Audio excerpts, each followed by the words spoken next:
الحمد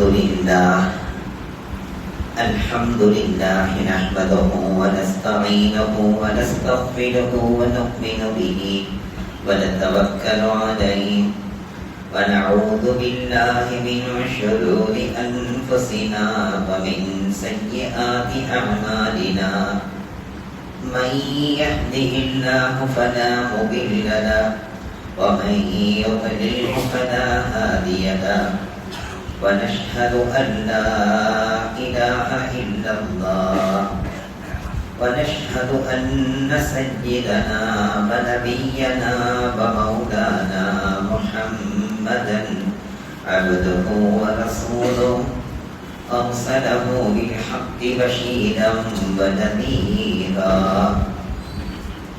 وداعيا إلى الله بإذنه وسراجا منيرا أما بعد فقد قال الله تعالى في كلامه القديم والفرقان المجيد أعوذ بالله من الشيطان الرجيم بسم الله الرحمن الرحيم وما كان هذا القرآن أن يفترى من دون الله ولكن تصديق الذي بين يديه وتفصيل الكتاب لا ريب فيه من رب العالمين أم يقولون افتراه قل فأتوا بسورة مثله وادعوا من استطعتم من دون الله إن كنتم صادقين صدق الله العلي العظيم.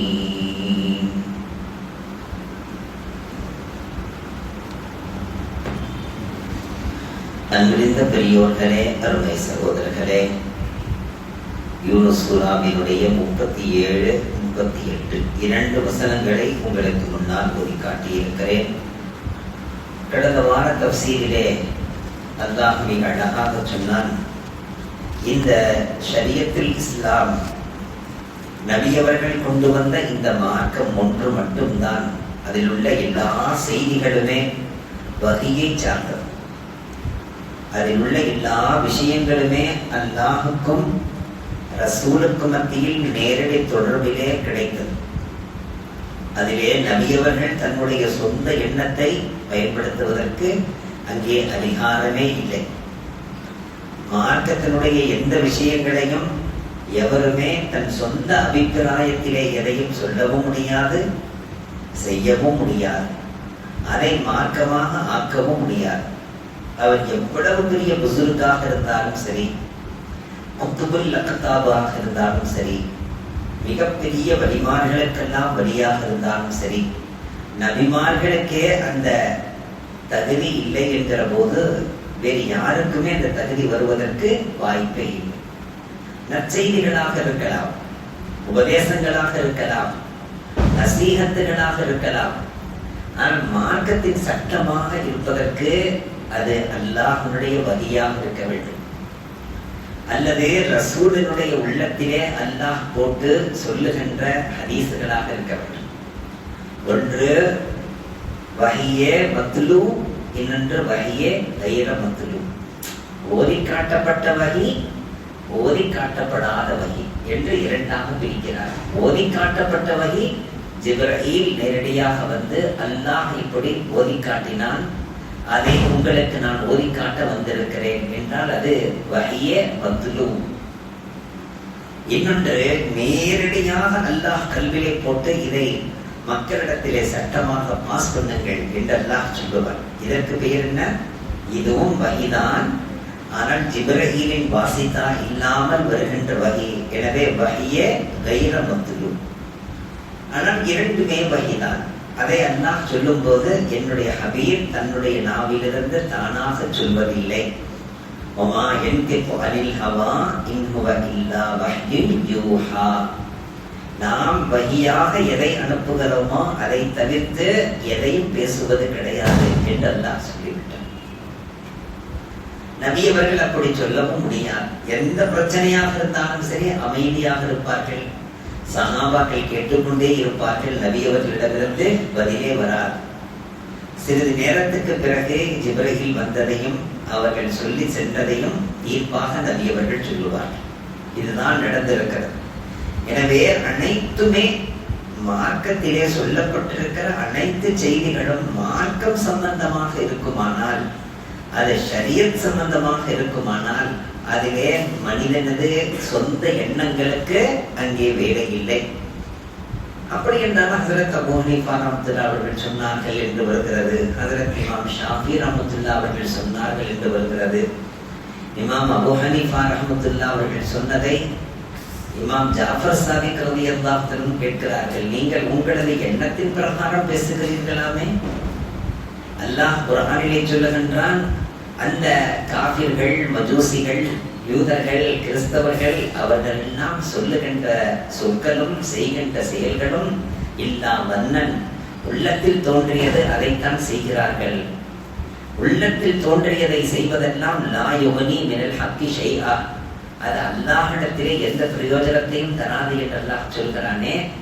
நீங்கள் அப்படி சொல்வதாக நான் கேள்விப்பட்டேனே என்று ஹரமில் வைத்து கேட்கிறார்கள். யார்?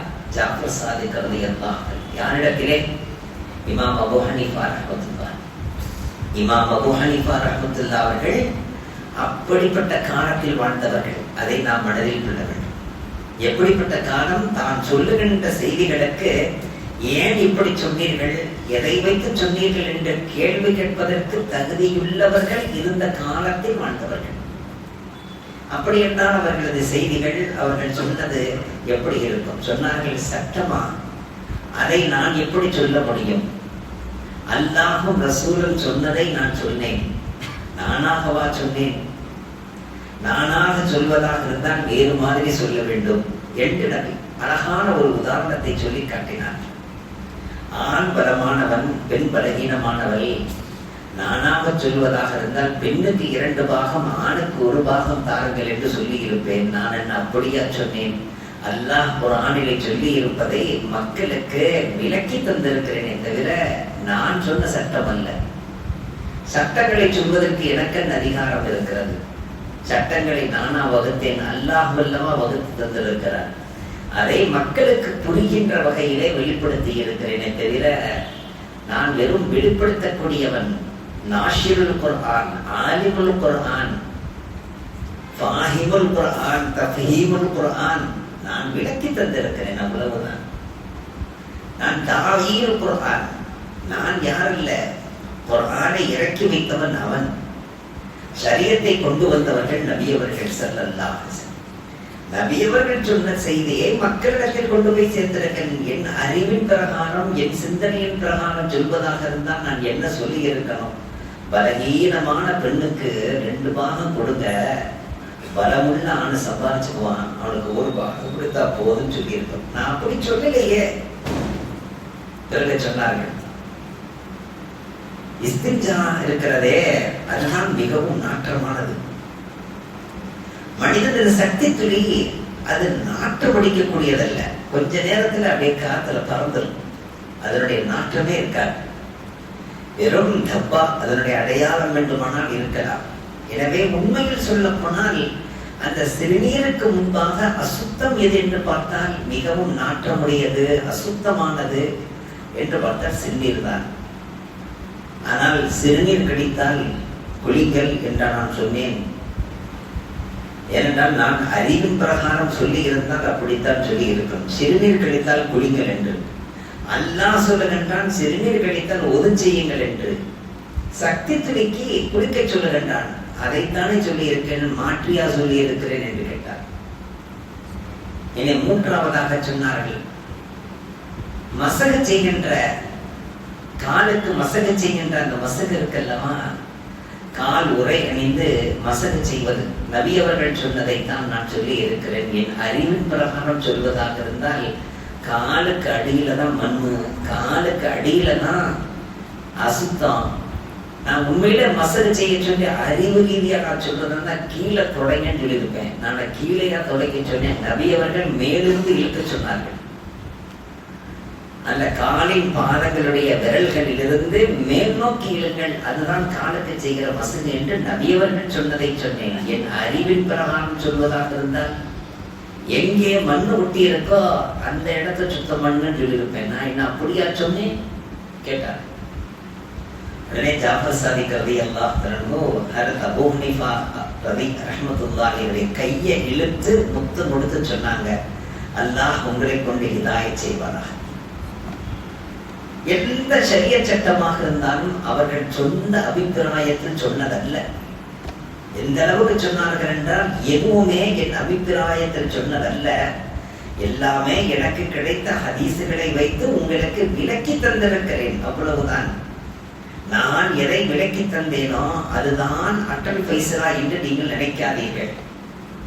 நான் சொன்னதற்கு மாற்றமாக உங்களுக்கு ஒரு ஹதீஸ் கிடைத்தால், எனக்கு கிடைச்சதை வச்சு சொல்லியிருக்கேன், உங்களுக்கு அதிலே மாற்றமான ஒரு ஹதீஸ் கிடைத்தால் நான் சொன்னதை விட்டு அந்த ஹதீஸின் பிரகாரம் அமல் செய்யுங்கள். காரணம் ஷரியத் எனக்குரியதல்ல, அல்லாஹ் ரசூலுக்குரியதல்ல. எந்த ஒரு விஷயமுமே தன் சொந்த அபிப்பிராயத்தில் உள்ளதல்ல. நபிகள் நாயகம் ஸல்லல்லாஹு அலைஹி வஸல்லம் அவர்கள் சூழ்நிலைகளை கருத்தில் கொண்டு அப்படியும் சொல்வார்கள் இப்படியும் சொல்வார்கள். காரணம், இரண்டின் பிரகாரம் செல்லும் போது காரியம் லேசாகும் என்பதற்காக. ஒரு இடத்தை அடைவதற்காக வேண்டி ஒரே தெருவுதான், அதுலதான் போகணும் அதுலதான் வரணும்னா இப்ப பாருங்க என்ன சிக்கலா இருக்கு. போகவும் முடியல வரவும் முடியல. போறதுக்கு ஒரு பாருங்க, வர்றதுக்கு இன்னொரு பாருங்கன்னா லேசா இருக்குமா இல்லையா? நபியவர்கள் அப்படியெல்லாம் சில விஷயங்களை சொல்லி இருக்கிறார். எங்கெங்கே எப்படி பயன்படுத்த வேண்டும். ஒரு யாசகர் கேட்கிறார், பசிக்கிறது என்கிறார், அவருக்கு உணவுக்கான ஏற்பாடு செய்யுங்கள். அவர் பசிக்கவில்லை, எனக்கு ஏதேனும் உதவி செய்யுங்கள் என்று கேட்கிறார். அவருக்கு கொண்டு போய் 4 பாக்கெட் பிரியாணி கொடுத்து என்ன பண்ணுவார்? எனக்கு பிரியாணி தேவையில்லை பாய், ஃபுல்லா இருக்கு, காசு கொடுங்கன்னு கேட்கிறார். அவர் காசை கேட்கிற நேரத்தில் அவருக்கு பணத்தை கொடுங்கள், பசிக்கிறது என்கிற போது உணவை கொடுங்கள். யார் சொன்னா? நபி அவர்கள் சொன்னார். அப்ப நாம இன்னைக்கு பார்க்கிறோம், இமாம் ஷாஃபி ரஹ்மத்துல்லாஹி அலைஹி சொன்னார்கள், நீங்கள் உணவாக தருவது சிறந்தது, உடைகளாக தருவது சிறந்தது. நபி அவர்கள் சொன்னதைத்தான் சொன்னார்கள், தன் சொந்த அபிப்பிராயம். அபூ ஹனீஃபா ரஹ்மத்துல்லாஹி அவர்கள் சொன்னார்கள், நீங்கள் உடைகளை தருவதை விட உணவை தருவதை விட பணமாக தருவது சிறந்தது. யார் சொன்னா? ஆனா இரண்டுமே தன்னுடைய சொந்த அபிப்பிராயத்தில் சொன்னதல்ல, இரண்டுமே அல்லாஹ் ரசூலுடைய சட்டத்தை வைத்து சொன்னதுதான். என்ன காரணம்? இமாம் அபூ ஹனீஃபா ரஹ்மத்துல்லாஹி அவர்கள் சொன்னார்கள், நீங்கள் சட்டையை தருவீர்கள், உணவை தருவீர்கள். அந்த காலத்தை எங்க இந்த காலத்துக்கும் அந்த காலத்துக்கும் எத்தனை ஆண்டுகள் வித்தியாசம். இதை நான் ஒரு அன்பரிடத்தில் சொன்ன நேரத்தில் அவர் சொன்னார், கபரஸ்தான் பள்ளியில ஒவ்வொரு வாரமும் பார்க்கிறேன் ஹஸரத், ஒவ்வொரு மிஸ்கீனுக்கும் 12 டப்பா பிரியாணி கிடைக்குது. எத்தனை டப்பா?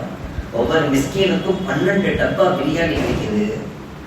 அந்த மிஸ்கீன் என்ன செய்யறாங்க, எல்லா டப்பாவையும் பிரிச்சு ஐட்டத்தை மட்டும் எடுத்துக்கிட்டு மிச்சமுள்ள சாப்பாட்டை எல்லாம் அந்த கரண்ட் கம்பத்துக்கு கீழே கொட்டிட்டு போயிடுறாங்க ஹஸரத். தனக்கு தேவை ஒரு டப்பா தான், 2 டப்பா. மிச்சமுள்ள டப்பாக்கள் இருக்கக்கூடிய அத்தனை டப்பாக்கள் இருந்து முட்டை எடுத்துட்டு இறைச்சி எடுத்துக்கிட்டு மிச்ச சாப்பாட்டை எல்லாம் ஒரு 10 பேர் சாப்பிட்ற அளவுக்குள்ள உணவை கொட்டிட்டு போறாங்க. நான் அப்பொழுது சொன்னேன், இமாம் அபூ ஹனீஃபா ரஹ்மத்துல்லாஹி அவர்கள் சொன்னார்கள், அவர்கள் ஏழைகள் தேவையுள்ளவர்கள் கொடுத்து விடுங்கள், அவர்கள் அதை இஷ்ட பிரகாரம் செலவு செய்யட்டும். இது தன்னுடைய எண்ணத்தின் பிரகாரம் சொன்னதல்ல, நபி அவர்கள் சொன்னதைத்தான் சொன்னார்கள். அப்படி என்றால் எங்கே உணவை தர வேண்டும்? எனக்கு உணவு கொடுங்க. எத்தனை பேர் அப்படி நிற்பாங்க? காசு எனக்கு சாப்பாடு ஆர்டர் பண்ணி எனக்கு ஒரு சாப்பாடு கொடுக்கும், பசியா. ஏனென்றால் அவருக்கு தெரியும், காசாக கொடுத்தால் 50 ரூபாயில் சென்று விடுவார், உணவாக கேட்டால் 120 ரூபாய்க்கு வாங்கி தருவார். அவருக்கு தெரியும். காரணம், அவர் அந்த கஷ்டத்தில் இருக்கிறார். அவர் கொடுக்கின்ற அந்த 50 வாங்கினால் நம்மால் வாங்க முடியாது என்று எனக்கு உணவா கொடுத்துருங்கன்னு சொல்லுவார். அப்ப அவருடைய தேவையை அறிந்து அவரிடத்தில் நடந்து கொள்ளுங்கள் என்று நமக்கு சொல்லி தந்தார்.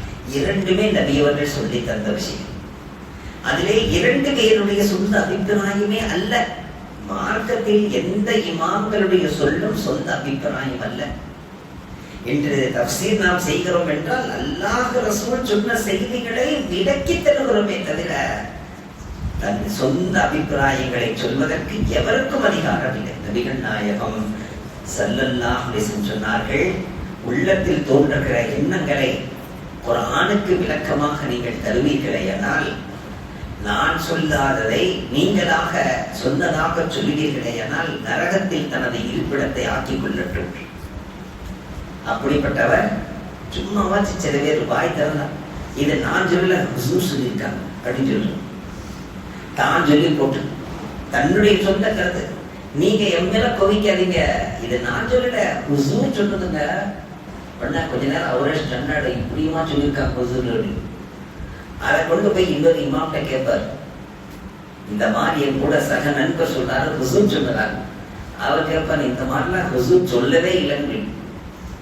அப்படி என்றால் நபியவர்களது பெயரை பயன்படுத்துவது குர்ஆனிலே இருக்கிறது என்று என்னால் எதிர்த்தரப்பில் உள்ளவர் அறியாதவர் என்பதற்காக வேண்டி தன் தரப்பில் இருந்து சொல்வது.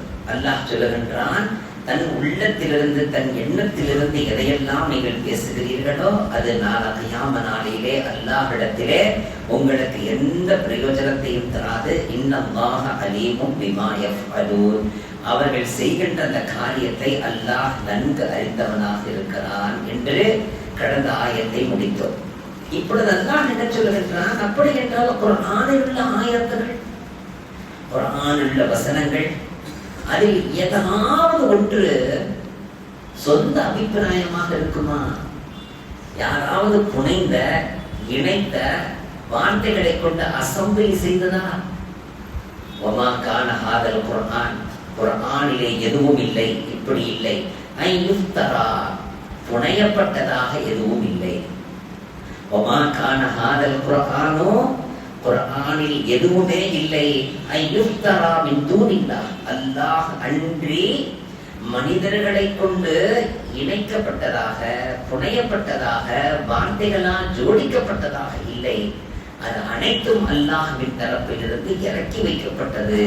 வலாக்கின் என்றால் அந்த குர்ஆன் இருக்கிறதே, தஸ்தீகல்லதி பைன யதை, உங்களுக்கு முன் வாழ்ந்த சமுதாயத்தினர்களுக்கு நடந்த நிகழ்வுகளை எல்லாம் உண்மைப்படுத்தி வைக்கக்கூடியதுதான் குர்ஆன். அந்த காலகட்டத்தில் நபி அவர்கள் வாழவே இல்லை, அந்த காலகட்டத்தில் நபி அவர்கள் வரவே இல்லை.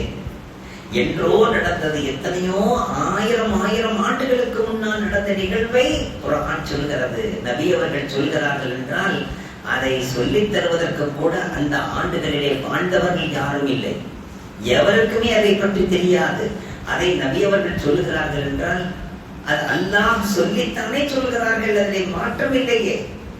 அப்படி என்றால் எந்த காலத்திலேயோ நடந்ததையெல்லாம் உண்மைப்படுத்தி வைக்கக்கூடியதுதான் குர்ஆன். அது மட்டுமல்ல, தஃப்சீரல் கிதாப், இன்னும் குர்ஆனிலே என்ன இருக்கிறது தெரியுமா? கிதாபின் விளக்கம் இருக்கிறது என்கிறார்.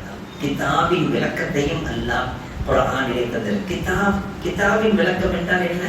அந்த கிதாபை கொண்ட நோக்கம் லௌஹல் மஹ்ஃபூஸ், உலகம் அனைத்தையும் ஒன்று திரட்டி என்ன நடந்தது, என்ன நடந்து கொண்டிருக்கிறது, இனி என்ன நடக்கும், கியாம நாள் வரையிலும் உள்ள அனைத்து செய்திகளும் இங்கே இருக்கிறது, லௌஹுல் மஹ்ஃபூஸிலே இருக்கிறது. அதிலிருந்து அல்லாஹ் சில விளக்கத்தையும் நபி அவர்களுக்கு ஏற்படுத்தி தந்தார். நடந்தது இப்படியெல்லாம் நபியே, இப்படியெல்லாம் நடக்கும் நபியே, எதிர்பாருங்கள், இனியும் என்னென்னலாம் ஆகும் பாருங்கள் நபியே, கியாம நாள் வரையிலும் உள்ளதை. அந்த லௌஹுல் மஹ்ஃபூஸிலிருந்து கடந்த கால நிகழ்வையும் நிகழ்வு கால நிகழ்வையும் இனிமேல் நடக்கப் போகின்ற நிகழ்வையும் அல்லாஹ் தஃப்சீலாக விளக்கமாக சொல்லி இருக்கிறான் குர்ஆனிலே. இதை நபியவர்களால் சொல்லவே முடியாது. ஏனென்றால் நபியவர்கள் அந்த காலத்தில் வாழவே இல்லை. சரி, வாழ்ந்தவர்கள் இருக்கிறார்களா யாராவது என்றால் அவர்களும் இல்லை. ஆது சமூக கூட்டத்தார்கள் யாரேனும் நபியவர்கள் காலத்தில் ஹயாத்தாக இருந்தார்களா? நபி நூஹ் அலைஹிஸ்ஸலாத்து வஸ்ஸலாம் அவர்களது காலத்திலே வாழ்ந்தவர்கள் யாரேனும் ஹயாத்தில் இருந்தார்களா? அந்த நேரத்திலே அந்த நூற்றாண்டை சார்ந்தவர்கள் இருந்தார்கள். எத்தனையோ நூற்றாண்டுகளுக்கு முன்னால் நடந்த நிகழ்வை ஒரு நபியாக வந்தவர் சொல்கிறார்கள் என்றால் அது சொந்த எண்ணமோ கற்பனையோ கதையோ அல்லது கனவோ அல்ல, அது அல்லாஹ்வினால் அருளப்பட்டது. லா ரைப ஃபீஹ், அந்த குர்ஆனிலே எந்த வகையான சந்தேகத்துக்கு இடமே இல்லாத ஒரு வேதம். மின் ரப்பில் ஆலமீன், அகிலத்தார்களை படைத்து பரிபாலனம் செய்கின்ற ரப்புல் ஆலமீனின் தரப்பிலிருந்து இறக்கி வைக்கப்பட்ட குர்ஆன். இந்த ஆயத்தினுடைய தர்ஜுமாவை நாம் முழுமையாக பார்த்தோம். இப்பொழுது அல்லாஹ் முதல் வரியிலே என்ன சொல்லுகிறான்? இந்த ஆயத்திலே இந்த குர்ஆன் ஐயுஃப்தரா, அது அசம்பிளி செய்யப்பட்டதல்ல, எந்த ஒரு மனிதனாலும் இயற்றப்பட்டதல்ல, எந்த ஒரு மனிதன் தன்னுடைய சுய சிந்தனையில் வந்த வார்த்தைகள் அல்ல, மின் தூனில்லா, அல்லாஹ் அன்றி. அப்படி என்றால் இந்த குர்ஆன் எப்படிப்பட்டது? இந்த குர்ஆனுடைய இஜாஸ், இந்த குர்ஆனுடைய முஅஜிஸா எப்படிப்பட்டது? எவராலும் இதில் எதையும் கொண்டு வர முடியாதது, எவராலும் குர்ஆனை இயற்ற முடியாதது, குர்ஆனில் எந்த ஒரு வார்த்தையை கூட கொண்டு வர முடியாது. 3 விஷயங்கள் இருக்கிறது, நாம் அதை நினைவில் கொள்ள வேண்டும். ஒன்று ஆதாத், இன்னொன்று அஜாயிபாத், இன்னொன்று முஅஜிஸாத். உலகத்தில் மொத்தமே 3 விஷயங்கள் தான். அதை கொண்டு உள்ளதுதான் உலகமே. மொத்தமே 3 தான். ஒன்று என்ன? ஆதாத், பழக்க வழக்கங்கள், நடைமுறையில் உள்ள விஷயங்கள். அது என்ன? உதாரணமா, ஒருவன் விதை விதைத்தால் அது விளையும், அறுவடை செய்வது, இது எல்லாருக்கும் பொதுவானது. இதை படிச்சவர் வச்சாலும் வளரும், படிக்காதவர் வச்சாலும் வளரும், கருப்பா இருக்கிற வச்சாலும் வளரும், வெள்ளையா இருக்கிற வச்சாலும் வளரும், நெட்டையா இருக்கிற வச்சாலும் வளரும், குட்டையா இருக்கிற வச்சாலும் வளரும், ஜப்பான்காரர் வச்சாலும் வளரும், சைனாக்காரர் வச்சாலும் வளரும். ஏதாவது வித்தியாசம் உண்டா? அல்லாஹ்வுடைய ஏற்பாட்டில் இது வளர வேண்டும் என்றால் வளரும். அது ஆதாத். உதாரணத்துக்கு சொல்லுகிறேன், சமையல், போக்குவரத்து, என்னென்னவோ இருக்கிறது. எல்லாமே பழக்கங்களிலும் வழக்கங்களிலும் உள்ள விஷயங்கள். மனிதனது நடைமுறை வாழ்க்கையில எத்துணை விஷயங்கள் இருக்கிறது. எல்லாமே பழக்க வழக்கங்களில் உள்ள விஷயங்கள். இது பொதுவானது. இது आम लोगों के लिए, आम लोगों के लिए, आवाम के लिए हर आदमी कर सकता है. हर आदमी के लिए ये कोशिश करना, वो कोशिश जारी होना और वो कोशिश में जीतना, இது எல்லாருக்கும் பொதுவானது. இந்த விஷயங்கள் அனைத்திலேயும் மனிதன் முயற்சி செய்வது, அந்த முயற்சியிலே வெற்றி காண்பது, அதிலே அந்த வெற்றியிலே அவனுக்கு தோல்வி இல்லாமல் போவது, சில நேரங்களில் தோல்வியாவது, எல்லாமே இயல்பானது, இயற்கையானது. இதற்கு பேர் என்ன?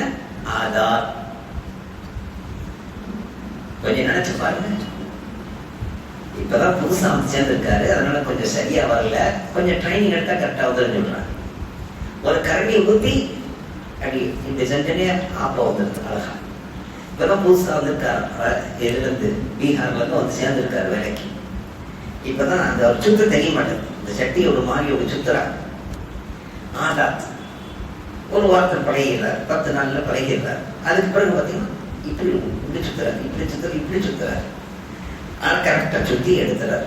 எடுத்தா கரெக்டா வந்து இதை அவரு மட்டும் தான் சுத்த முடியுமா? எல்லாருக்கும் பொதுவானது. நமக்கு கூட சுத்தத்துக்கு 2 நாளைக்கு சுத்தணும் நமக்கு வந்து. அப்ப ஆதாத், இவைகளுக்கு பெயர் என்ன? ஆதாத், பழக்க வழக்கங்கள். இது பொதுவானது. இன்னொன்று இருக்கிறது அஜாயிபாத், ஆச்சரியமானது. உலகத்தில் உள்ள ஒன்று தேட சொல்லிட்டேன், மொத்தம் 3 இல்லை. ஆதாத், அஜாயிபாத், முஅஜிஸாத். இப்ப ஆதாத் புழக்கத்தில் உள்ளது, வழக்கத்தில் உள்ளது, அது அனைவருக்கும் பொதுவானது. இன்னொன்று இருக்கிறது அஜாயிபாத், ஆச்சரியம்.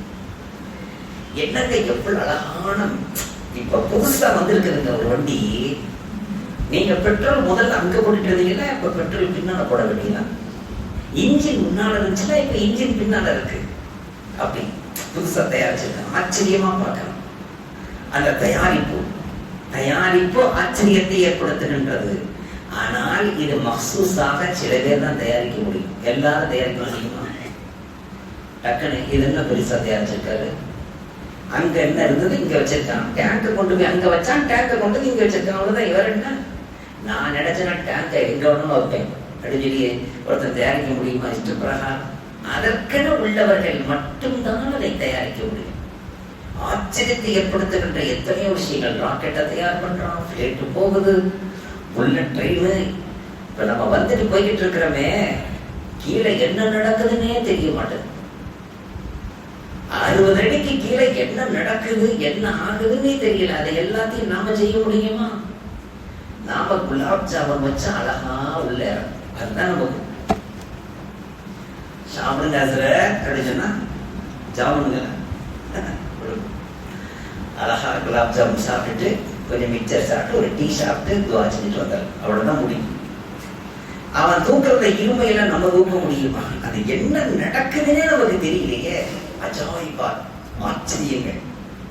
ஆனால் அந்த ஆச்சரியங்களுக்காக அல்லாஹ் சிலரை மட்டும் ஏற்படுத்தி அவர்களை கொண்டு அந்த ஆச்சரியமான கருவிகளை எல்லாம் கண்டுபிடிக்க வைத்து அந்த ஆச்சரியங்களை யாரெல்லாம் இஷ்டப்பட்டு பழகிக் கொள்ள நினைக்கிறார்களோ அவர்களுக்கு மட்டும் அந்த ஆச்சரியத்தை மீண்டும் அவர்களும் தயார் செய்கின்ற அளவுக்கு அல்லாஹ் உருவாக்குவார். இதற்கு பெயர் என்ன? அஜாயிப். இதையும் கூட நான் மட்டும்தான் தயாரிக்க உலகத்தில் ஒரு யாருமே தயாரிக்க முடியாதுன்னு சொல்ல முடியாது. அதுல உள்ள நுணுக்கம் ஹிக்மத்தை கண்டுபிடிச்சு சொல்லுவான். அதுக்குன்னு ஒரு படிப்பு வச்சிருக்கிறான். வாங்க இன்ஜினியரிங், வாங்க ஐடி, வாங்க இங்க வாங்க, அங்க வாங்க. அங்க போனே அவனும் அந்த மாதிரி மாறும். அந்த மாதிரி ஒரு குறிப்பிட்ட மனிதர்களுக்கான தயாரிக்கும் சக்தியை தந்தரப்போ அந்த லைனுக்கு போகின்ற யாருக்கும் அதை தந்து விடுவான். ஆனால் அது ஆச்சரியமாக இருக்கும், பொது ஜனங்களுக்கு ஆச்சரியமாக இருக்கும். நாமெல்லாம் பொது ஜனங்கள்ல உள்ளவங்க, அதனால ரொம்ப ஆச்சரியம். ஆனா ஒவ்வொன்றுமே ஆச்சரியமா இருக்கும். அதுக்குள்ள போனாங்கன்னா அவங்களுக்கு மட்டும் எல்லாம் தருவோம், எல்லாருக்கும் கிடைக்காது. தீ ஒருத்தன் இப்படி ஆத்துறான், ஒருத்தன் பின்னால் ஆத்துறான், முதுகுக்கு பின்னால் ஆத்துறான். அட முன்னால ஆத்துற ஒழுங்காடுனா அப்படி பின்னால் மாத்தி அவன் அதுல ட்ரைனிங் எடுத்துட்டான். நம்ம வீட்டுல வீட்ட நீ என்ன ஆத்துற, நான் பாரு ஆத்துற பாரு, பின்னால் ஆத்துறான், ஆத்த முடியுமா? கதையை கெட்டு போயிடும். அப்ப அவனுக்குள்ள அந்த ட்ரைனிங், அந்த ட்ரைனிங்குள்ள ஒருத்தர் நுழைஞ்சான், அவனும் அந்த மாதிரி செஞ்சிடலாம், பழகிடலாம். அப்ப அது மக்சூஸானவங்களுக்குரியதுதான், குறிப்பிட்டவங்களுக்குரியதுதான். ஆனா அதில் ஈடுபட்டால் அவர்களுக்கும் அது கிடைக்கும் என்கிற உள்ளது. அதற்கு பெயர் என்னங்க? அஜாயிபாத். இப்போ 3 பங்குல 2 பங்கு, உலகத்துல 2 பங்குலே முடிஞ்சிச்சு. உலகம் ஃபுல்லா ஒண்ணு ஆதாத், இன்னொன்னு அஜாயிபாத். அவ்வளவுதான். இன்னொன்னு இருக்குது, அதான் 3இல் 1 பாகம். அது என்ன? முஅ்ஜிஸாத், பிறரை இயலாமையில் ஆக்கும் விஷயங்கள். ஒட்டுமொத்த உலகமே ஒன்று கூடினாலும் அதை செய்ய முடியாது. ஒட்டுமொத்த உலகமே ஒன்று கூடினாலும் அந்த மாதிரி ஒண்ண செய்ய முடியாது. எத்தனை பிளேட் இருக்கட்டும், எத்தனை வகையான ராக்கெட் ஒன்னாலும் இருக்கட்டும். சுலைமான் அலைஹிஸ்ஸலாம் தூக்கிட்டு போச்சு பாத்தீங்களா அந்த கார்பெட். அந்த கார்பெட்டை யாராவது தயாரிக்க முடியுமா? அந்த கார்பெட் எப்படி காத்துல பறந்து போச்சே, அந்த சக்தியை உண்டாக்க முடியுமா? எத்தனை கயிறுகளை வேண்டுமானாலும் பாம்பாக ஆக்கலாம். ஆனா மூசா அலைஹிஸ்ஸலாத்துடைய அசாவுக்கு நிகராகுமா? அந்த அசாவை போல ஒருத்தர் அசாவை, இது என்னங்க அசா, நான் வச்சிருக்கேங்க, எத்தனை வகையான அசா வேணும் வாங்கி தரங்க, எத்தனை வகையான அசா வேணாலும் செய்யலாம். எந்த அசாவை போட்டாலும் இன்னும் அவை செத்தப்படம் கிடையாது. ஆனா இவங்களது மட்டும்தான் பாம்பாக வரும். பாம்பாக வரும்னா அசலான பாம்பாகவே மாறும். அவர்கள் போட்டதெல்லாம் நெளிந்தது, பாம்பாக தெரிந்தது. பாம்பாக நெளிந்தது, பாம்பாக தெரிந்தது. அவைகள் என்னல்ல, பாம்பல்ல. தமிழ்ல அழகான வார்த்தைக்கு கண் கட்டி வித்தை. தமிழ்ல சொல்லுவாங்க, நமது கண்களை கட்டி விடுவது, அதை பாம்பாக காட்டுவது. ஆனா உண்மையில பாம்பல்ல. அது கொத்தமும் செய்யாது, விஷமும் இருக்காது, ஒண்ணுமே இருக்காது.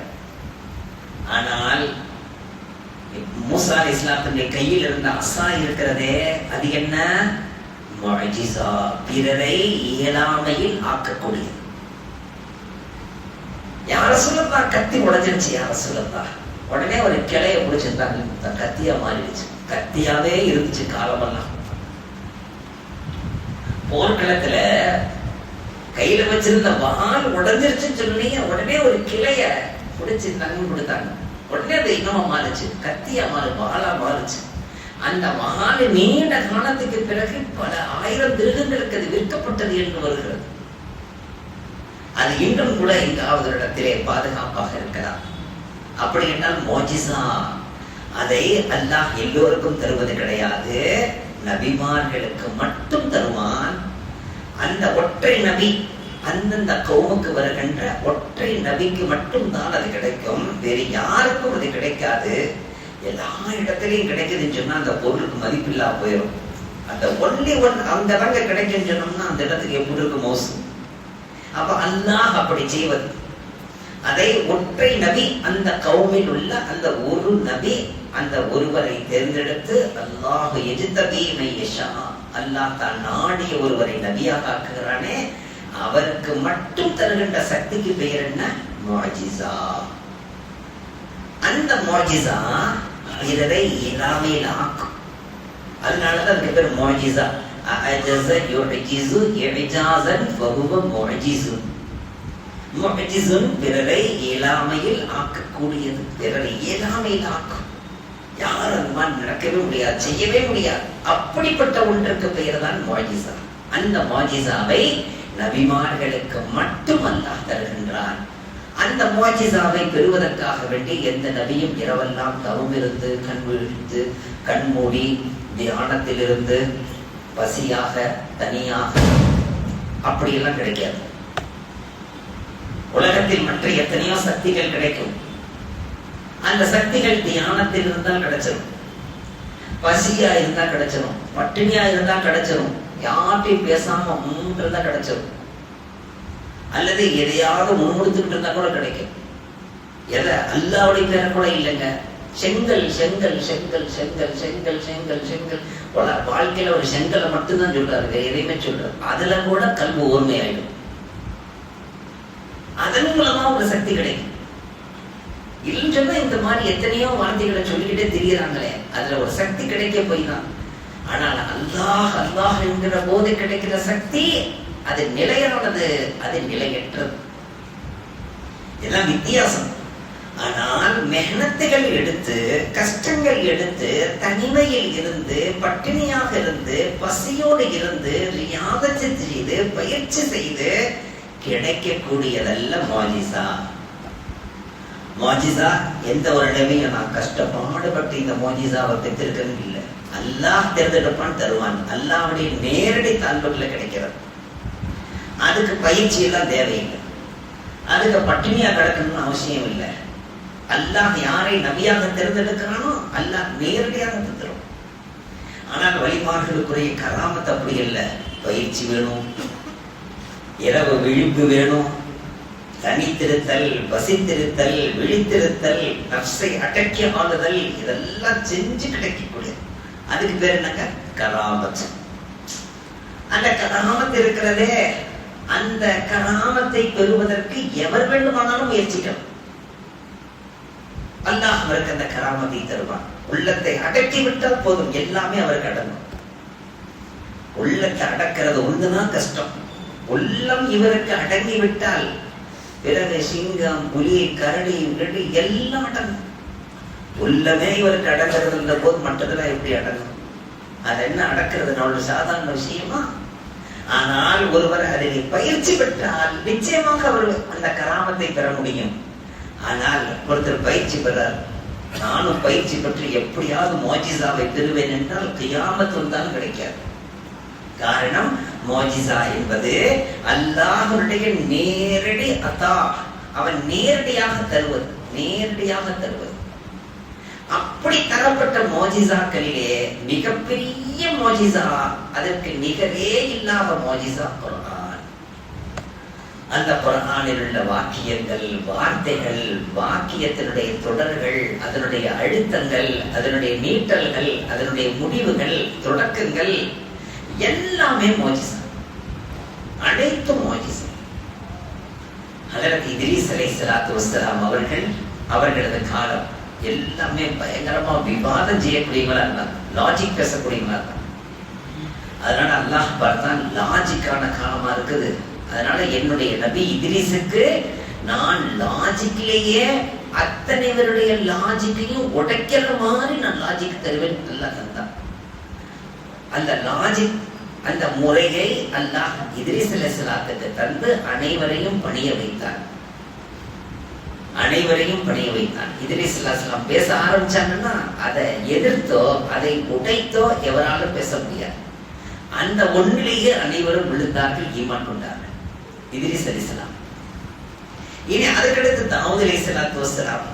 ஒவ்வொரு நபிக்கும் அல்லாஹ் தந்தான். அதிலே ஒரு சிலரை சொல்கிறேன்.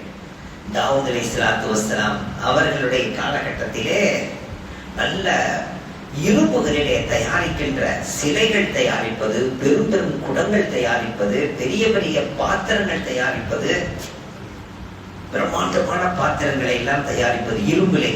அப்படி ஒரு காலம் நினைத்து பாருங்க. பேங்காக்கிலே தெருவில் சென்றால் ஆங்காங்கே பித்தளையிலே செய்யப்பட்ட, செம்பிலே செய்யப்பட்ட சிலைகள் ஆங்காங்கே வைத்திருப்பார்கள். ஆச்சரியமாக இருக்கும். எப்படித்தான் இதை உருவாக்கினான்? ஒரு குதிரையை வைத்து அந்த குதிரையிலே ஒருவன் நிற்பதை போன்று அங்க கிடக்கும். அதை யாரும் தள்ளிக்கிட்டு போக முடியாது, தூக்கிட்டு போக முடியாது. அதனால அது அங்கேயே இருக்கும், எங்க பார்த்தாலும். ஆனா ஆச்சரியப்பட வைக்கும். அதனுடைய உடலுடைய இந்த தமிழ் இருக்கல்லவா, ஒவ்வொரு பக்கமும் பிரித்தி கொண்டிருக்கிற அந்த அமைப்பை அவ்வளவு அழகாக தொகுத்திருக்கும். இது இந்த காலமே இப்படி இருக்கிறதுனா இதுதான் பிழைப்பு என்ற காலம் எப்படி இருந்திருக்கும்? இதுதான் அவர்களது அசல் மூலதனமாக இருந்த காலம். எனவே அப்படிப்பட்ட காலத்திலே ஹஜ்ரத் தாவூத் அலைஹிஸ்ஸலாத்து வஸ்ஸலாத்தை அல்லாஹ் அனுப்பி நான் பார்த்தான். அல்லாஹ் இவர்களை அடக்குவதற்கு அவர்கள் ரூட்ல போனா தான் சரி வரும்னு சொல்லி, நீங்க அந்த இரும்ப காய்ச்சி பழுக்க காய்ச்சி அடிச்சு அடிச்சு அதை அமைக்கிறீங்க. நான் அனுப்பி இருக்கிற நபி பாருங்க, தொட்டாலே அப்படியே உருகும் பாருங்க. இரும்பை தொட்டால் உருகும், செம்பை தொட்டால் உருகும், மெழுகு போன்று உருகும். தன்னுடைய ஆசை பிரகாரம் அமைப்பார்கள். அழகாக உருட்டு சட்டை தயாரிப்பார்கள், தந்து விடுவார்கள். அப்ப ஒரு மனிதன் நெருப்புல வச்சு செய்ய வேண்டிய விஷயத்தை கையால சாதாரண நம்ம செஞ்ச ஆச்சரியமா இருக்காதா? ஆனால் அந்த ஆச்சரியம் எப்படிப்பட்டதல்ல, அஜாயிபல்ல, முஅஜிஸா. எவருமே போட்டி போடல தாவூத் அலைஹிஸ்ஸலாத்துக்கு. நீங்க மட்டும் தான் கையில செய்வீங்களா?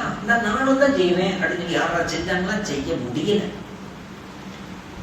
வேற எவருக்குமே கையில் பட்ட மாத்திரத்தில் அது மெழுகாக உருகவில்லை, யாரை தவிர தாவூத் அலைஹிஸ்ஸலாம்.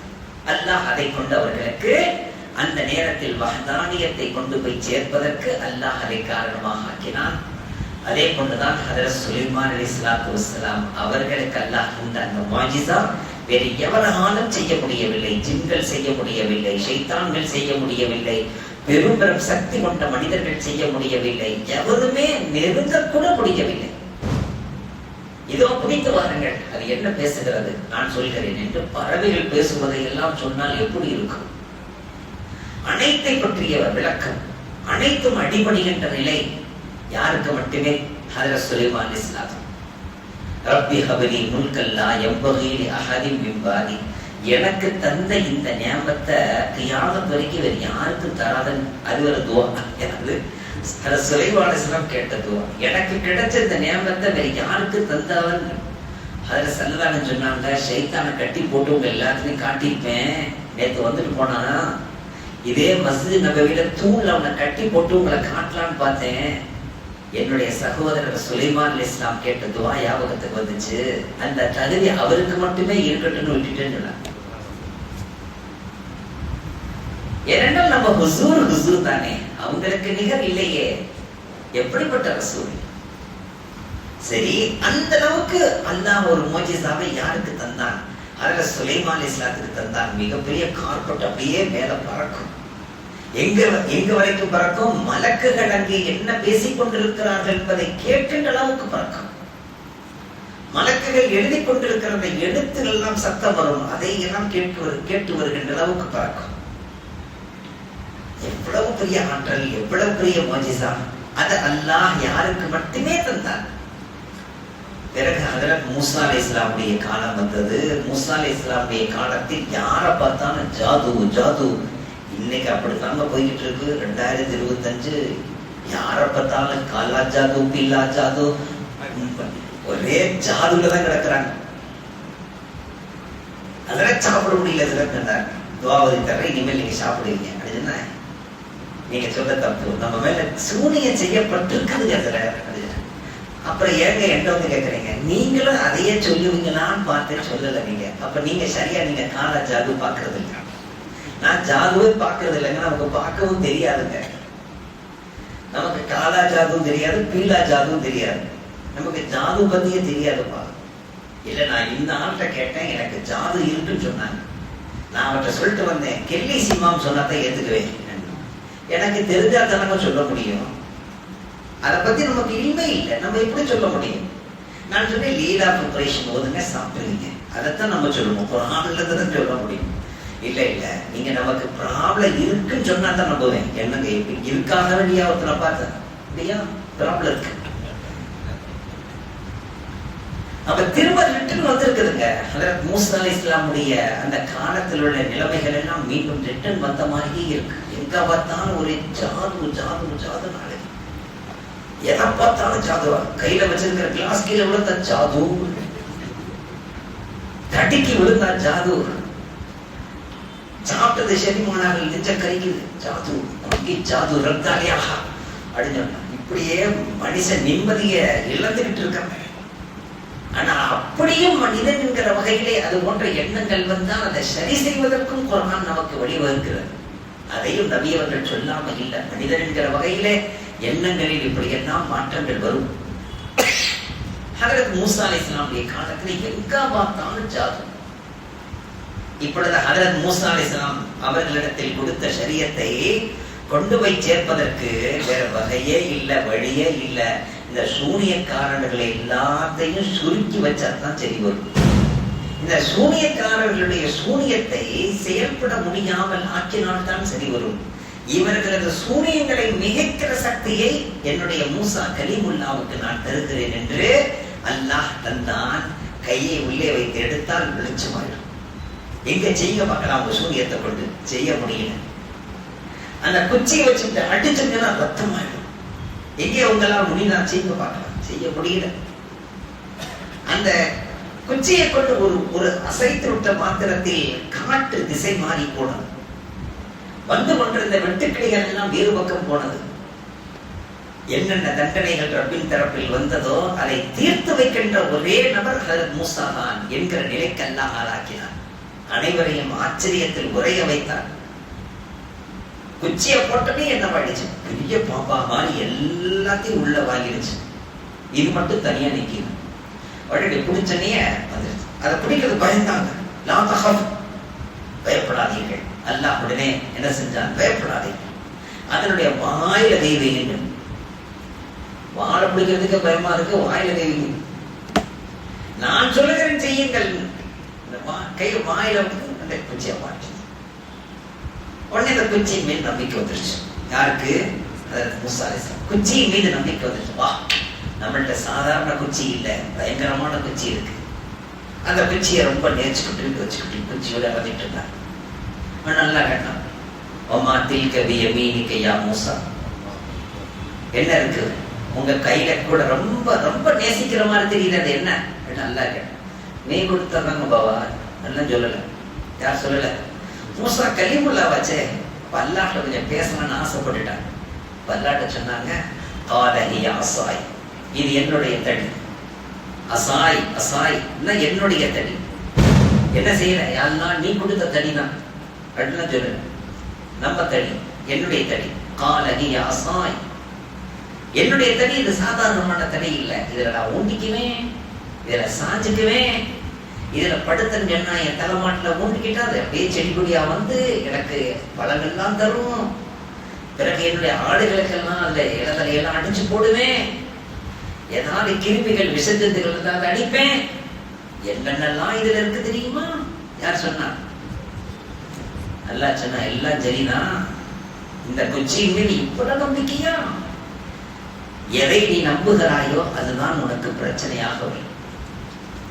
அல்லாஹ்வை விடுத்து, அவனது ரசூலை விடுத்து, மார்க்கத்தை விடுத்து உலகத்தின் வஸ்துகளை நம்பினால் என் மகன் தானே எனக்கு உசுருன்னு சொன்னா அவன் தான் பிரச்சனையாகும். என் மனைவி தாங்க எனக்கு எல்லாமே, வாழ்க்கையே அதுதான், உலகமே அதுதான் அப்படின்னு சொன்னா அவதான் பிரச்சனையாக நிற்பான். என்னுடைய கம்பெனி தாங்க எனக்கு முதுகெலும்பு அப்படின்னு சொன்னா அந்த கம்பெனி தான் முதுகெலும்பு உடைச்சு இருக்கும். என்கிட்ட இருக்கிற டேலண்ட் தாங்க, நான் இன்னைக்கு நல்லா இருக்கிறேன்னா சும்மாவா டேலண்ட் தான் அப்படின்னு சொன்னா அந்த டேலண்டே உனக்கு முசீபத்தா வந்து சேரும்.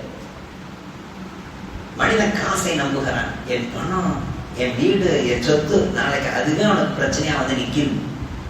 ஏங்க ஒரு மாதிரியா இருக்கீங்க, எல்லாத்துக்கும் கணக்கு கொடுக்க சொல்லி வந்திருக்கிறாங்க, என்ன பண்றதுன்னு தெரியல. அப்போ எல்லாமே உலகத்தில் உள்ள அனைத்தையுமே அவன் அதையே நம்புகிற நேரத்தில் அதுவே அவனுக்கு பிரச்சனையாக வரும் என்பதை அல்லாஹ் மூசா அலைஹிஸ்ஸலாத்துக்கு காட்டினான். நீங்கள் இவ்வளவு ஆசை வைத்திருக்கிற அந்த குச்சியை கொஞ்சம் கீழே போடுங்க, வாழ்க்கை ஆசாக்கு குச்சியை கீழே போடுங்க. பயங்கரமா எடுத்துட்டான், யார் முன்னாலே வந்துச்சு. அதுல மூசா அலைஹிஸ்ஸலாத்துக்கு முன்னால் பயத்துல, பயப்படாதீங்க எடுங்க. இவ்வளவு நேரம் அந்த குச்சியை மீறி இவ்வளவு நம்பிக்கை வச்சு பேசுறீங்க, அந்த குச்சிக்குள்ள நான் என்ன வைத்திருக்கிறேன் என்பதை அல்லாஹ் அப்புறம் காட்டணும். பிறகு அந்த குச்சியில ரொம்ப பாசம் வந்துருச்சு.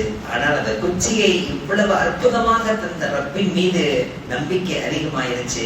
பிறகு அந்த குச்சியை எங்கேயுமே விடவே இல்லை, எல்லா இடத்திலையும் கொண்டு போய்கிட்டே இருந்தாங்க. பிறகு அந்த குச்சிய ஒரு டப்பாவில வச்சு அவங்களுடைய 2 பாத அணிகளை உள்ள வச்சு, அவர்கள் புழங்கிய ஜக்கு உள்ள வச்சு, பூஜா உள்ள வச்சு ஒரு டப்பாவாக, அதுதான் தாபூத். அல்லாஹ் குர்ஆனிலே சொல்றான், அதுதான் தாபூத். அந்த தாபூத்துக்கு அல்லாஹ் மிகப்பெரிய ஒரு மோஜிசாவை, அந்த குச்சிக்கு அல்லாஹ் எவ்வளவு ஒரு அற்புத சக்தியை தந்தானோ அந்த தாபூத்துக்கே அல்லாஹ் தந்து விட்டான். அதை முன்னால் வைத்து துவா செஞ்சா துவா கபூல். பனி இஸ்ரவேலர்கள் அதை நீண்ட காலம் வச்சிருந்தாங்க, அதை முன்னால வச்சு துவா செய்வாங்க, கபூல் ஆயிடும். அதை வச்சுதான் பெரியார்கள் எழுதுறாங்க, உங்களுடைய தாய் தந்தையர்கள் புழங்கிய வஸ்துக்களை எல்லாம் வெளியாக்காதீங்க, வச்சு நீங்க வீட்டுக்குள்ள. அவர்கள் புழங்கிய பலங்கு, அவர்கள் புழங்கிய அசா, அவர்கள் புழங்கிய ஜூத்தா, இதெல்லாம் வச்சுக்குங்க. அதை ஒருத்தர் எழுதுகிறார், இறந்தவங்க இறந்ததை கொண்டு போய் புதைச்சோம்னா யாருக்கா கொடுத்தோம்னா வீட்டுல வச்சிருந்தீங்கன்னா மவுத்து விழுந்துகிட்டே இருக்கும். இந்த வஸ்துதான் மௌத்தாக்குமா? மௌத்து எப்ப வருதோ அப்பதான் மௌத்து ஏற்படுமே தவிர இந்த வஸ்துகள் மௌத்தாக்காது. ஆனால் இவைகளின் மூலமாக பரக்கத்துகள் ரப்பு வைத்திருக்கிறானா இல்லையா? நிச்சயமாக வைத்திருக்கிறார். ஹஜ்ரத் மூசா அலைஹிஸ்ஸலாத்துக்கு இந்த சக்தியை கொடுத்து அத்தனை சூனியக்காரர்களையும் அடக்கி வைத்தான். எந்த அளவுக்கு அடக்கி வைத்தான் என்றால் அந்த சூனியக்காரர்கள் எல்லாம் ஆமன்னா பி ரப்பி ஹாரூன வ மூசா, ஹஜ்ரத் மூசா ஹஜ்ரத் ஹாரூன் அலைஹிஸ்ஸலாத்துடைய ரப்பை கொண்டு நாங்கள் ஈமான் கொண்டு விட்டோம் சொன்னாங்க. எல்லாம் செத்தல விழுந்தாங்க.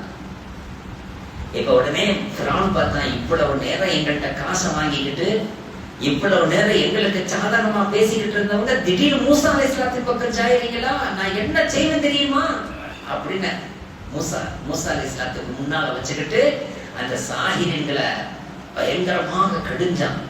உடனே இந்த சாஹிரீன்கள் சொன்னாங்க, சிகர் வச்சவங்க சூனியக்காரர்கள், ஃபக்லிமா அன்தகால், ஃபக்லிமா அன்தகால், நீ என்ன செய்யணுமோ செஞ்சுக்க, எங்களுடைய கைகளை துண்டு துண்டா வெட்டுறியா, எங்களுடைய காலை துண்டு துண்டா வெட்டுறியா, எங்க உடலை துண்டு துண்டா வெட்டினாலும் சரி, என்ன செய்தாலும் பரவாயில்லை, நாங்கள் ஹஜ்ரத் மூசா அலைஹிஸ்ஸலாத்துடைய ரப்பை கொண்டு ஈமான் கொண்டு விட்டோம்.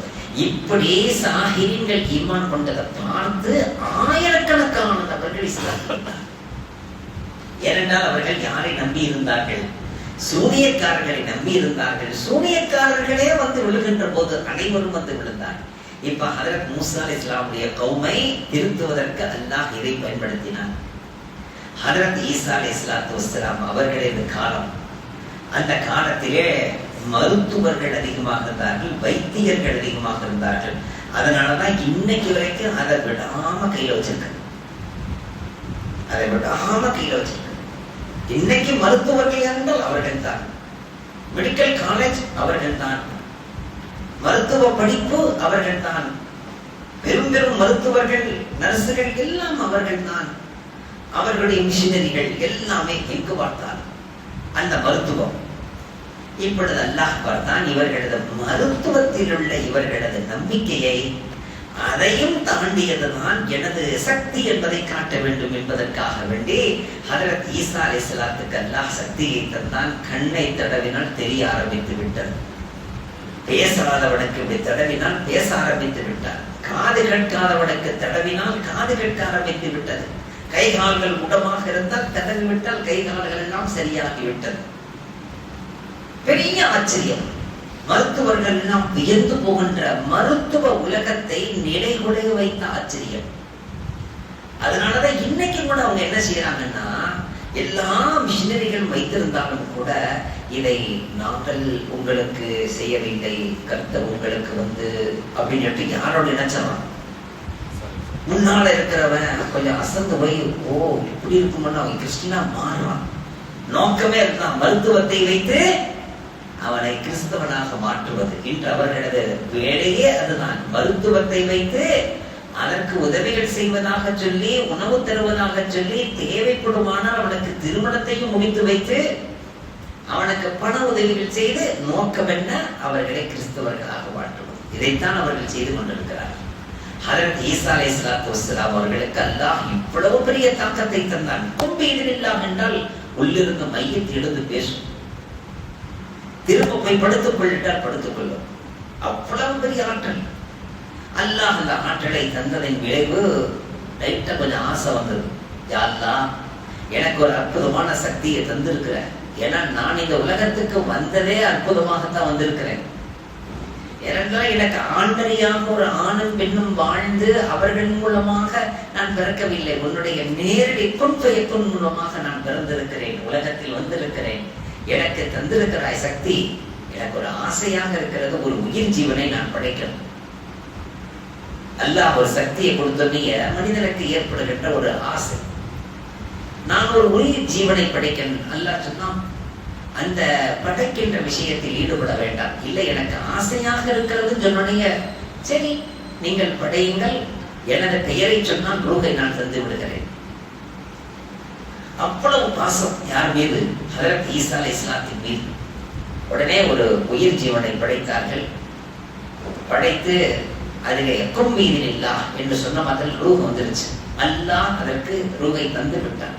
கொம்பீதில் இல்லா என்று சொன்னது இவர்கள், ரூஹை தந்தது அல்லாஹ். சரி, ரூஹ் பெற்று விட்டது, பறக்க ஆரம்பித்து விட்டது.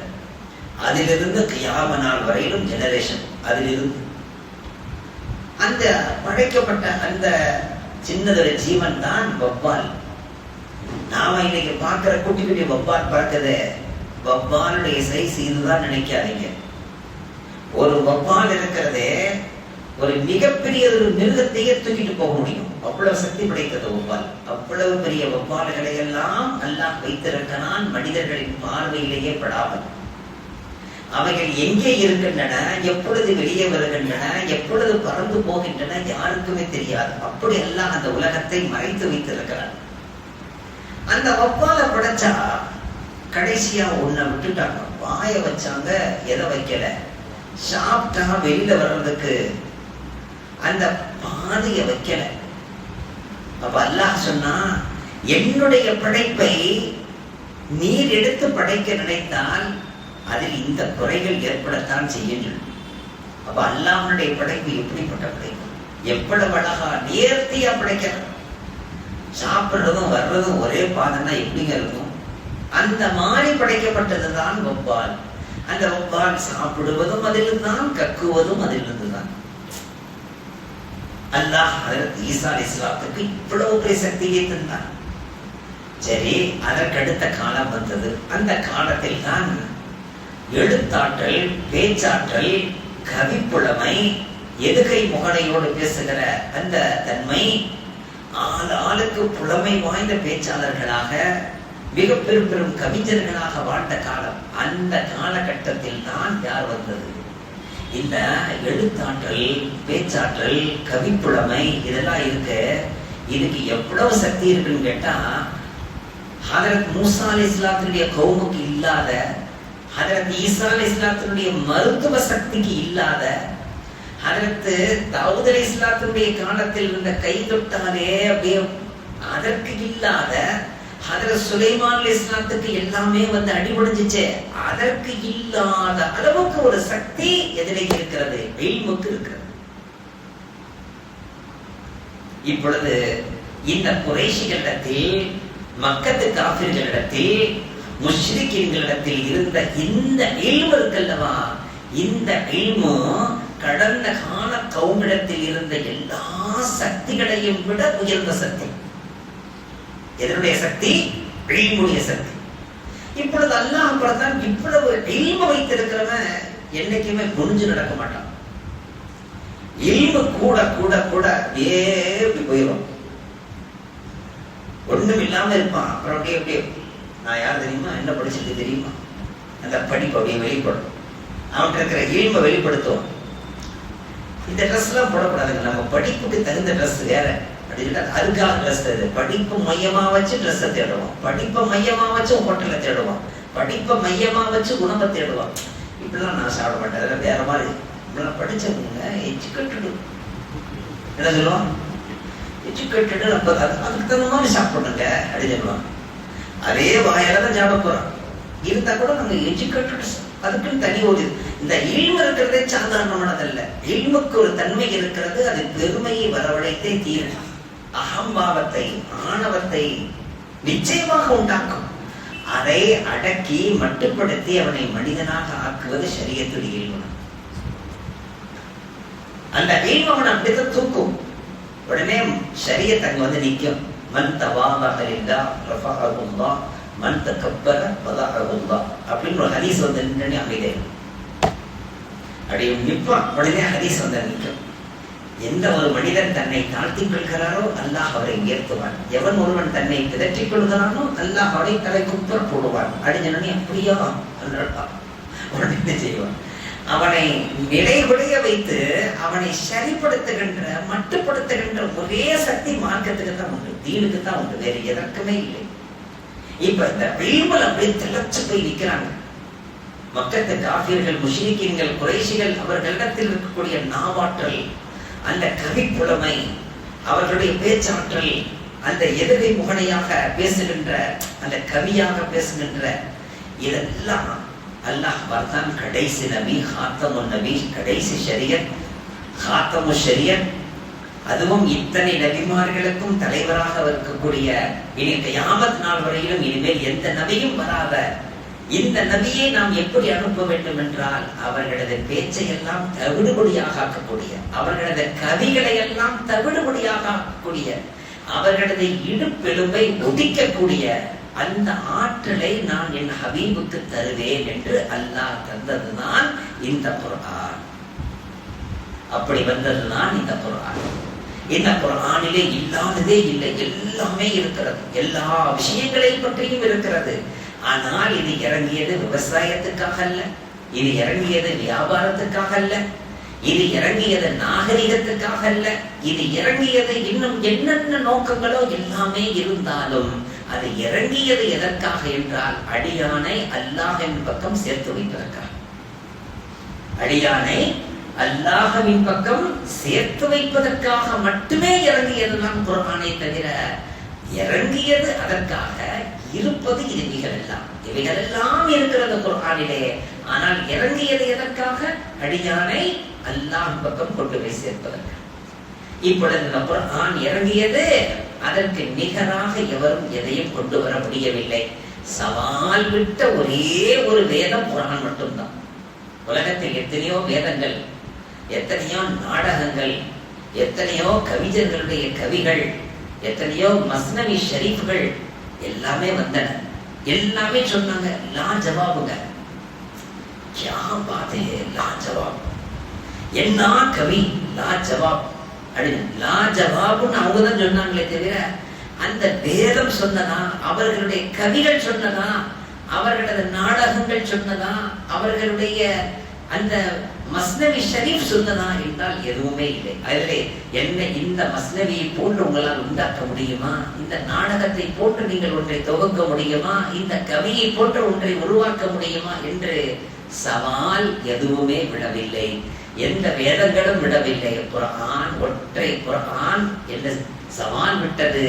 யாருக்கேனும் சக்தி இருந்தால் கொண்டு வாருங்கள். அல்லாஹ் சொன்னான், அம் யகூலூன இஃப்தரா, அவர்கள் சொல்லுகிறார்கள் இந்த குர்ஆனை தானாக மக்களாக நபியாக தன் உள்ளத்தில் உள்ளதை புனைந்திருக்கிறார், இணைத்திருக்கிறார்.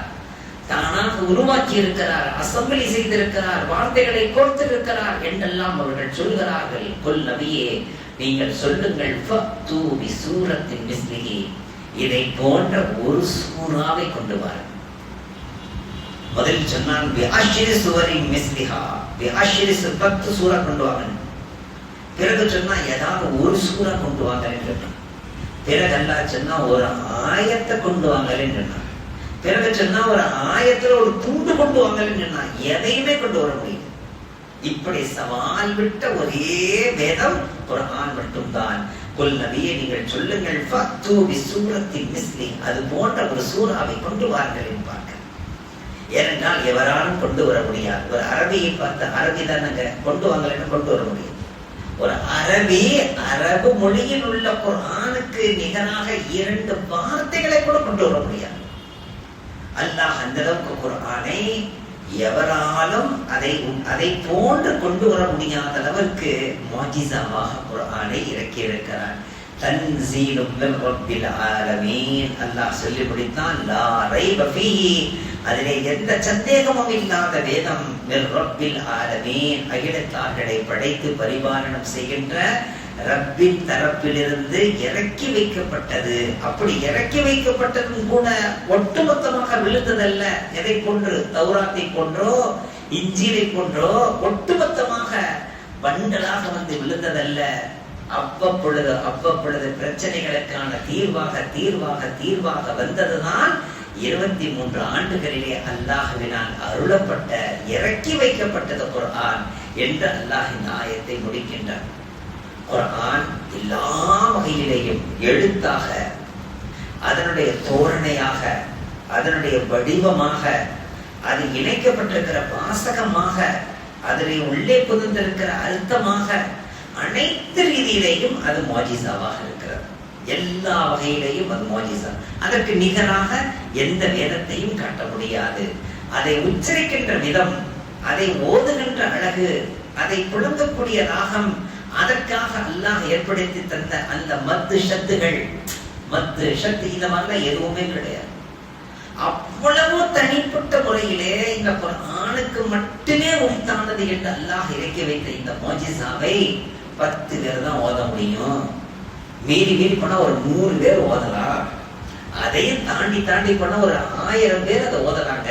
அதுக்கு பிறகு எல்லாரும் ஓத முடியாதுங்க. இல்லை, பட்டி தொட்டியில் உள்ள அத்தனை பேரும் ஓதலாம். மூளை முடுக்கில் உள்ளவர்கள் எல்லாம் ஓதலாம். வயோதிகர்களும் ஓதலாம், வாலிபர்களும் ஓதலாம், சின்ன நிறுசுகளும் ஓதலாம். பிறந்து இப்பதான் 1.5 வயசு, அது கூட 4 வார்த்தை ஓதுது குர்ஆன்ல.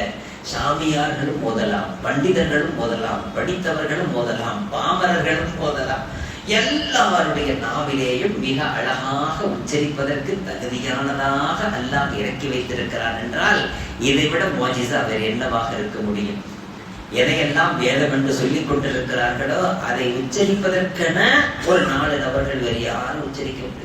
அதனுடைய அர்த்தம் என்னங்க நமக்கெல்லாம் தெரியாதுங்க, அவங்களுக்கு தான். இல்ல, நம்ம சொல்ல மாட்டோம். இங்க பாருங்க, தர்ஜுமாக உருது में होना की, तमिल में होना की, इंग्लिश में होना की, हिंदी में होना की, तेलुगु में होना की, இன்னும் என்னென்ன பாஷையில இருக்கோ எல்லா பாஷையிலையும் அவங்க என்ன கேட்கறாங்களோ இருந்தாங்க. தெளிவாக, எந்த மூடலும் இல்லாமல், எந்த மறைப்பும் இல்லாமல் அப்படியே எடுத்து எவர் பார்த்தாலும் விளங்கிக் கொள்ளுகின்ற வகையில் இருக்கிறது என்றால் அது முஅஜிஸா இல்லாமல் வேறு என்ன? அர்த்தத்தால் முஅஜிஸா, அதனுடைய எழுத்தால் முஅஜிஸா, அதனுடைய வடிவத்தால் முஅஜிஸா, அதனுடைய வார்த்தைகளால் முஅஜிஸா, அதனுடைய இணைப்பு அந்த சொற்றொடர்களால் முஅஜிஸா, அது இறங்கிய விதத்தால் முஅஜிஸா, எல்லாமே முஅஜிஸா, அனைத்துமே அற்புதம். அப்படிப்பட்ட குர்ஆனை அல்லாஹ் இறக்கி வைத்திருப்பதாக நபியே நாயகமே நீங்கள் சொல்லுங்கள். அது மட்டுமல்ல, இந்த குர்ஆனிலே வலாகின் தஸ்தீக் அல்லதி பைன யதை, உங்களுக்கு முன் வாழ்ந்த சமுதாயத்தினருக்கு என்னென்ன நிகழ்ந்தது என்பதை எல்லாம் உண்மைப்படுத்தி வைக்கின்ற குர்ஆனாக இருக்கிறது. இன்னும் தஃப்சீரல் கிதாப், லவ்ஹுல் மஹ்ஃபூதிலே உள்ள விஷயங்களை விளக்கி தருகின்ற குர்ஆனாக இருக்கிறது. இந்த குர்ஆனிலே எந்த சந்தேகமும் இல்லை என்று அல்லாஹ் மொத்தம் 4 செய்திகளை சொல்லி இருக்கிறார். அதிலிருந்து ஒன்றை மட்டும்தான் முடிந்த மட்டிலும் சொல்லி இருக்கிறேன். இனி எந்தெந்த வகையிலெல்லாம் உண்மைப்படுத்துகின்ற குர்ஆன் அதையும் நாம் கவனிக்க வேண்டும். இன்ஷா அல்லாஹ் வரக்கூடிய வாரத்திலே நினைவுபடுத்துவேன். அல்லாஹ் எதையெல்லாம் உண்மைப்படுத்தி இருக்கின்றார். கடந்த கால நிகழ்வுகளிலே தஸ்தீக்குகள் என்று சொல்கிறானே, என்னென்ன தஸ்தீக், எதை எதையெல்லாம் உண்மைப்படுத்தி இருக்கிறார், அது உண்மையிலேயே அப்படித்தான் இருந்ததா, அல்லாஹ் சொல்வதை போன்று அப்படித்தான் நிகழ்ந்ததா, அந்த நிகழ்ந்த விதம் உண்மைதானா, நடந்ததெல்லாம் உண்மைதானா, குர்ஆன் சொல்வதை எல்லாம் உண்மை என்று நம்ப வேண்டுமா? நம்பித்தான் ஆக வேண்டும். காரணம், குர்ஆனை தவிர்த்து வேறு எந்த மக்களும் சொல்ல முடியாது, வேறு எந்த வேதமும் சொல்ல முடியாது, சொல்லவும் இல்லை. அப்படிப்பட்ட ஒன்றை குர்ஆன் சொல்லி இருக்கிறது என்றால் அது எவ்வளவு பெரிய மோஜிசா. இந்த மோஜிசாவை நாம் விளங்கும் போது அந்த குர்ஆனை மீது நமக்கு பாசம் அதிகமாக வேண்டும், பிரியம் அதிகமாக வேண்டும், நேசம் அதிகமாக வேண்டும். அதை எந்நேரமும் எடுத்து ஓதக்கூடியவர்களாக மாற வேண்டும். வல்ல ரஹ்மான் அந்த நல்ல அருள் பாக்கியத்தை நம் அனைவருக்கும் தந்தருவானாக. ஸல்லல்லாஹு அலா முஹம்மத் ஸல்லல்லாஹு அலைஹி வஸல்லம். ஸல்லல்லாஹு அலா முஹம்மத் ஸல்லல்லாஹு அலைஹி வஸல்லம். ஸல்லல்லாஹு அலா முஹம்மத். யா ரப்பி ஸல்லி வஸல்லிம். அஸ்ஸலாமு அலைக்கும்.